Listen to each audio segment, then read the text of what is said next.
नमस्कार, बहुत बहुत स्वागत है आप सभी का इस खास विशेष कार्यक्रम में। मैं आप सभी के साथ हूं कंचन।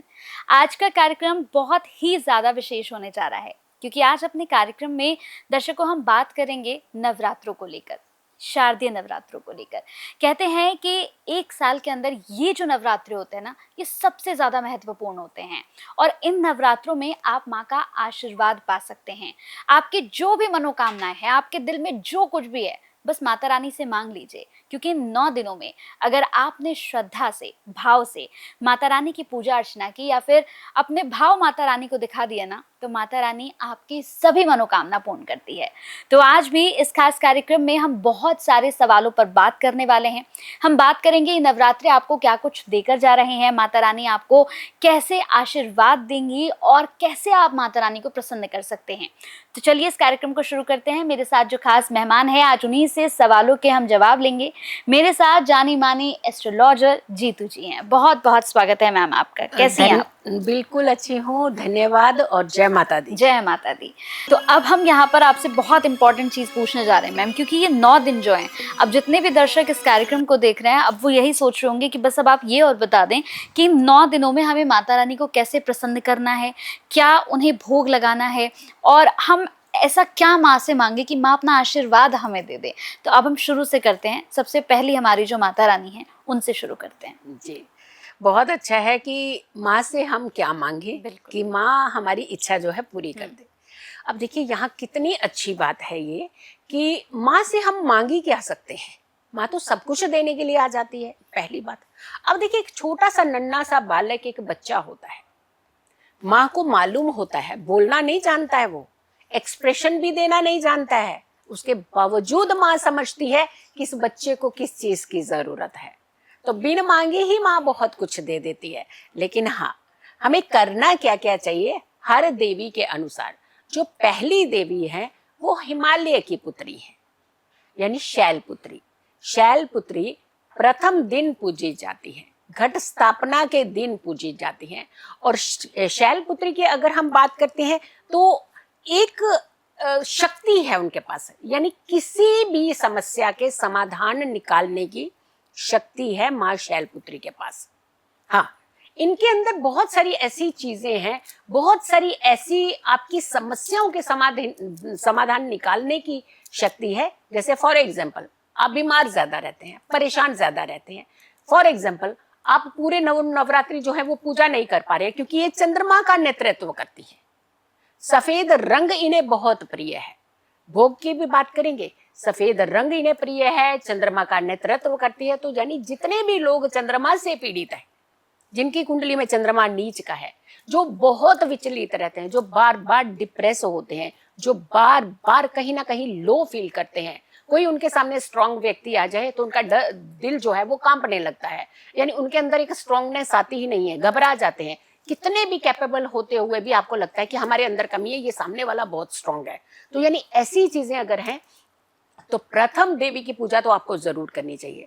अब अगर हम भोग की बात करते हैं तो घी से बनी हुई मिठाई का भोग प्रथम दिन माँ को जरूर लगाना चाहिए और कोशिश करनी चाहिए कि आपको घर के अंदर ही अगर आप कोई चीज मिष्ठान बना सके वो ज्यादा उत्तम माना जाता है। देखिए आजकल हम वक्त के चलते जो है सहूलियत ले लेते हैं, बाहर से ले आते हैं, और अगर बाहर से भी ला रहे हैं तो कोशिश कीजिएगा कि वो घी से बनी हुई मिठाई हो, वो मिठाई और श्वेत मिठाई हो तो वो और भी ज्यादा अच्छा मानी जाती है। अगर कुछ भी नहीं कर पा रहे हैं, बहुत सारे लोग हैं, कई बार ऐसा नहीं होता कि हर समय हमारे पास हर चीज अवेलेबल होती है, खाली मिश्री चढ़ा दीजिए। माँ को भोग लगाने से ज्यादा आपके भाव की जहां पे जरूरत होती है तो वो कीजिएगा। और दूसरा सबसे ज्यादा इंपॉर्टेंट चीज है कि जब भी आप इनकी पूजा करें, अगर आप पहन सकें तो श्वेत वस्त्र पहन करके इनकी पूजा करें। प्रथम दिन की जो पूजा मानी जाती है वो इतनी संतुष्टि और शांति की पूजा मानी, जहाँ के आगाज होता है पहले स्वरूप का। 9 स्वरूप हैं, पहले स्वरूप का यहाँ पे आगाज होता है और सुबह और संध्या 2 टाइम पे इसकी पूजा करनी चाहिए। और जो लोग ज्यादा चंद्रमा की एनर्जी से कहीं ना कहीं डिस्टर्ब हो रहे हैं, मोती धारण कर सकते हैं इस समय। हरड़ की एक औषधि जो माता रानी की बहुत प्रिय औषधि है, कहते हैं कि अगर ये औषधि आपको कहीं से भी मिल जाती है माता रानी को अगर ये औषधि चढ़ाते हैं तो आपकी जो बीमारियां हैं, जो कष्ट हैं, जो तकलीफें हैं, वो दूर होती हैं। माँ को ये हरड़ की औषधि चढ़ाने के बाद आपने इसे एक सफेद कपड़े में बांध करके अपने घर के पूजा स्थान में ही इसे रख देना है हमेशा के लिए। आप देखिएगा जो खास बीमारी से आप पीड़ित हैं, खास करके डिप्रेशन है, टेंशन है, एंजाइटी है, ज्यादा आपको कुछ ना कुछ जो एक नेगेटिव थॉट्स आते हैं, तो ये सारी समस्याएं जो है माता रानी जो है हील करती हैं। तो कर्क राशि वाले खास करके जो पहले दिन की पूजा है इसे जरूर करनी। वैसे तो 9 दिन पूजा करनी चाहिए, दिन और रात्रि की पूजा करनी चाहिए, लेकिन कर्क राशि वालों को तो प्रथम दिन की पूजा तो अवश्य ही करनी चाहिए। और इन्हें दुर्गा सप्तशती का पहला अध्याय जरूर पढ़ना चाहिए, क्योंकि देखिए 13 अध्याय कई बार हम लोग वर्किंग हैं, नहीं समय मिल पाता, नहीं कर पाते हैं, लेकिन एटलीस्ट एक अध्याय तो आप पढ़ सकते हैं।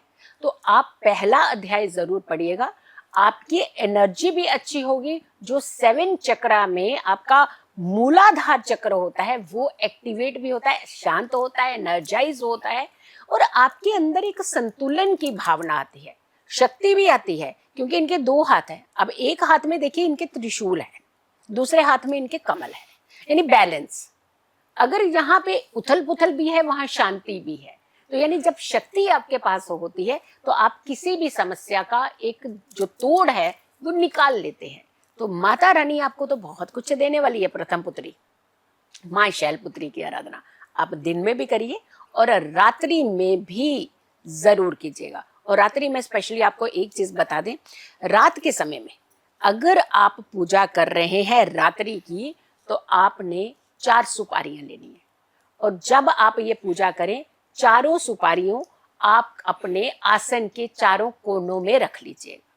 तब आप माता रानी के मंत्रों का जाप कर लीजिए, आप माता रानी का ध्यान कर लीजिए, एक अध्याय जो आपको कहा है वो पहला अध्याय पढ़ लीजिए, दुर्गा के 32 नाम का स्मरण कर लीजिए, जितना आपका सामर्थ्य है वो कर लीजिए। और देखिएगा ये चारों की चारों सुपारियां जो हैं ये एक्टिवेट होती हैं, एनर्जाइज होती हैं। और इन चारों सुपारियों को हमेशा अपने बैग और पर्स में रखिए, माँ का साक्षात आशीर्वाद आपके साथ चलेगा।